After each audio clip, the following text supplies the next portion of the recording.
The surge from Slovenia Luka Doncic entered the NBA in 2018. He was only 19 years old. In his 2 years in the NBA, he has quickly risen to the top. We have seen him perform in spectacular fashion, go up against the best of the best and hold his own, sometimes even prevail in victorious fashion. Even with all of that, Luka is still losing relevance in the NBA. It's a league of many faces, many talents, and one where fans can often fall victim to being prisoners of the moment. Comeback specialist.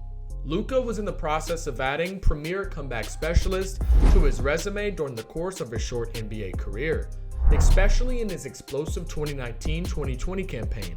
In the 2020 bubble playoffs, Luka was a force you didn't want to reckon with. He was willing his team into games, putting the city of Dallas on his back, and carrying them across the finish line. Multiple finish lines. The most noteworthy was in the first round playoff series against the Los Angeles Clippers. The Mavericks went down early in Game 4, and Luka pushed his team back into the contest. The game went into overtime. It was back and forth. Falling behind, Luka continued to will his team back into the game. With time winding down, Marcus Morris of the Clippers hit what seemed like a dagger of a three to put the Clippers back up. With mere seconds left in overtime, Luka Doncic achieved not only a buzzer-beating, game-winning step-back three-pointer, he also received the rare Mike Breen double bang from the commentator booth. It was an impressive feat that tied the series up 2-2. The Mavericks, overmatched, eventually lost the series in the next two games. The heroics of Luka were not forgotten, not until too many other heroics occurred in the same playoffs.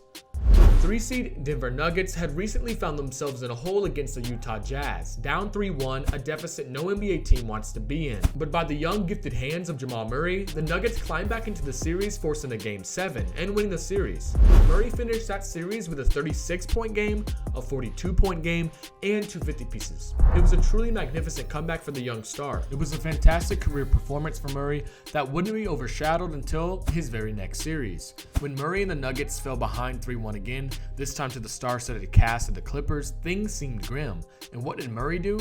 He only let everyone know what his name and his game was with yet another 3-1 comeback, which had never happened back-to-back before.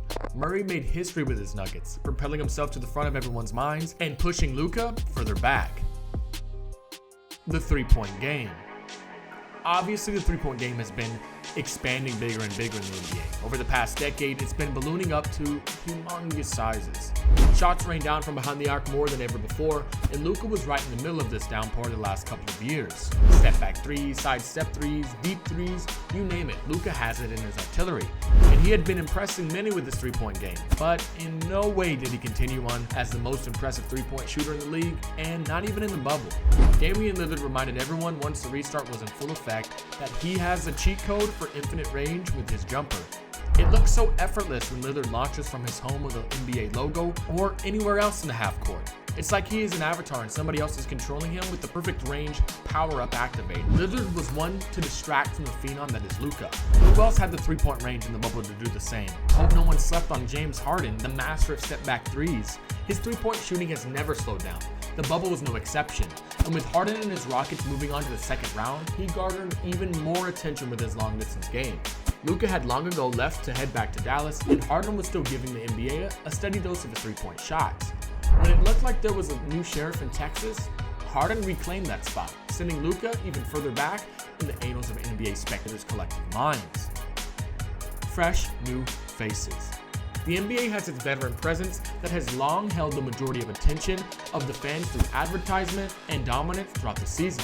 But lurking behind the old guys, waiting for retirement parties to be announced, wait the overwhelmingly large group of young and talented players. Rather than compete with the veterans in the NBA, Luka might have a better chance standing out amongst the fresh new faces in the NBA. A fresh face himself, only having 2 years in the NBA, he has clearly stood out so far. Again, the NBA bubble was kind to Luka, allowing him to spread his wings and show the world what he can do in an impressive lead up to the playoffs and in the playoffs as well. That was a nice advantage for Luka. The downside, he wasn't the only youngin to have a coming out party in the bubble. No, there were young players aplenty that blew up in the bubble, like Devin Booker and his undefeated in the bubble Phoenix Suns, the surprise team of the bubble that actually never lost a game thanks to the elite level play of Booker. They didn't make the playoffs, but they put the league on notice that Booker is for real.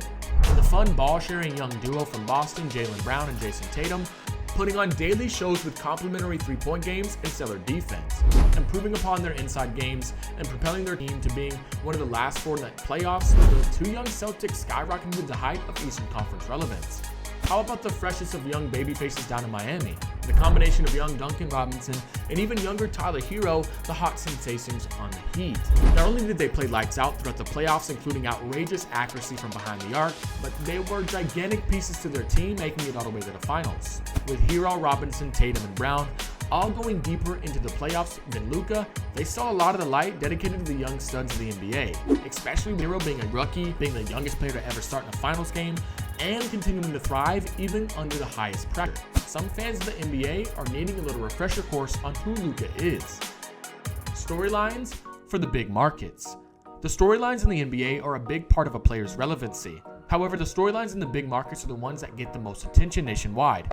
And though Dallas is a large market, it isn't as large as LA's market, and the storylines are running large and rampant in that humongous county. Luka has to battle with what LeBron James and Anthony Davis just did, and also with what Kawhi Leonard and Paul George plan to do next year. Dallas loses out to the big market in Phoenix, where the Suns just went undefeated in the bubble and have garnered national attention for the surprise that they were. Even Houston is thrown in the Texas spotlight with their aging stars of James Harden and Russell Westbrook, who still have some fight left in them but are in search of a new head coach. Speaking of new coaches, the Thunder's Billy Donovan left and took a coaching job in huge market Chicago to try to bring the Bulls back into the mix. Doc Rivers will now be leading the Sixers in Philadelphia in hopes to unlock the full potential of Joel Embiid and Ben Simmons. And of course, large market Miami Heat just surprised a lot of people with their huge run in the playoffs, knocking off worthy competitors. All of these markets bigger than Dallas, fighting for the national spotlight. Luka is getting shoved further and further back behind bigger stars and bigger markets. He was a new flavor for a while in the NBA, and everyone wanted a tall order of Doncic delight. But is he starting to become old news? A team in no man's land. And here's quite possibly the scariest part for Luka. Now that we've gotten a full look at what the new NBA landscape looks like after a lot of the 2019 offseason movement, there are some glaring differences between the Dallas Mavericks and what other teams have to offer. The 2019-2020 was the first season in a long time of no super teams. The balance was restored. There were more all-star duos than we knew what to do with. And the rest of the teams were those of the deep bench variety. You have LeBron and AD on the Lakers, bona fide stars. Kawhi and George of the Clippers, another example of big stars on one roster. Harden and Westbrook in Houston, Jason Tatum and Kemba Walker in Boston, Embiid and Simmons in Philly, like we said, a lot. Then you have teams like Miami, led by Jimmy Butler and a vicious supporting cast. A similar scenario in Toronto with Kyle Lowry and the rest of that team, and Giannis Antetokounmpo and his Milwaukee Bucks had a strong roster. The point is, success is seeming to be wrapped in one of two different packages. Package number one, two big stars that can get it done. Package number two, one star and lots of depth. And both have their advantages and can obtain success in their own ways. What's going on in Dallas? Are they a two-star team? Luka is absolutely a star himself. Kristaps Porzingis is supposed to be the second half of their dynamic duo in Dallas, but he hasn't quite returned to his former self that we saw back in New York. He may return back to his glory days, but what if the combo of Luka and Kristaps is less like Iron Man and Thor and more like Batman and Robin? What if Kristaps is less of a superhero and more of a superhero sidekick? That could be fine, so long as the supporting cast is great, so long as there are more worthy Avengers to join them like the situations in Miami, Toronto, or Milwaukee. But the rest of that team is built on the predication that they have a two-star team. The rest of the team has its flashes, but are those flashes here to stay? It's tough to compare the depth in Dallas to depth that we've seen elsewhere. Luka either needs the others in Dallas to step up, or he needs Kristaps to pick up the hammer and join him on the front lines. If neither of those happens, well, you guessed it, Luka is in danger of sliding further and further back down the line. Final thoughts. We hope for the sake of Luka that he can continue on with his excellence and not slide out of the picture.